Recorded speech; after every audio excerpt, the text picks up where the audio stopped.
So the first thing I would start off by doing is performing hand hygiene, and then I would move into introducing myself to the patient.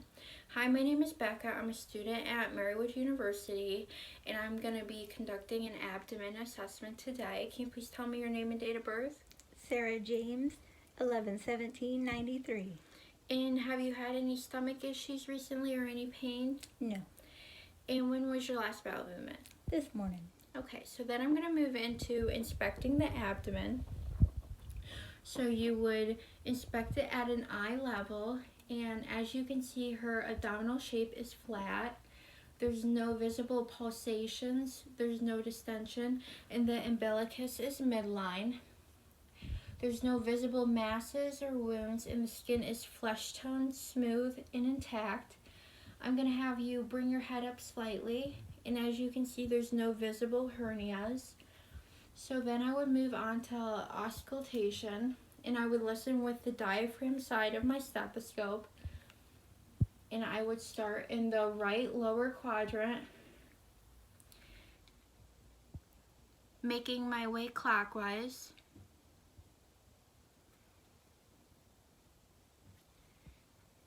And her bowel sounds are normal and present in all 4 quadrants. If I didn't hear a bowel sound in the quadrants, I would listen for a full 5 minutes. And then I would move on to listening to the vascular sounds using the bell side of my stethoscope. So we would start at the aorta, just below the xiphoid process.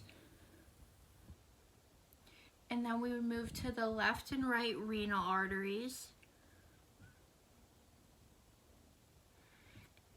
In the left and right iliac arteries. And then you can also listen to the femoral arteries, left and right sided too. And then I would move on to the percussion part of the assessment.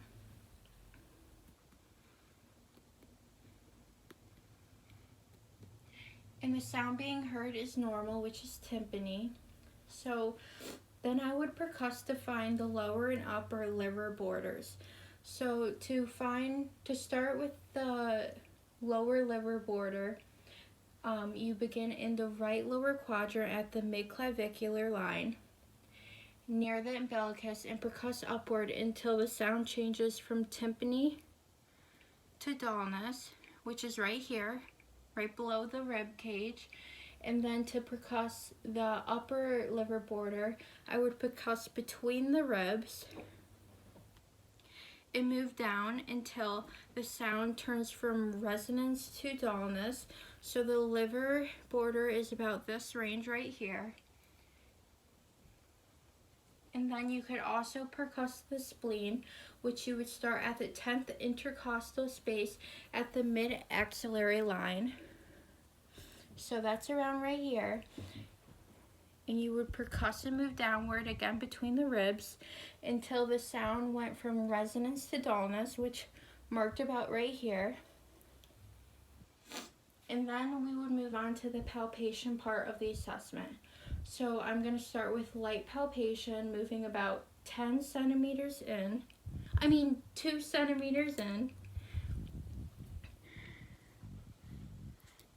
Is there any pain or discomfort when I do this? No.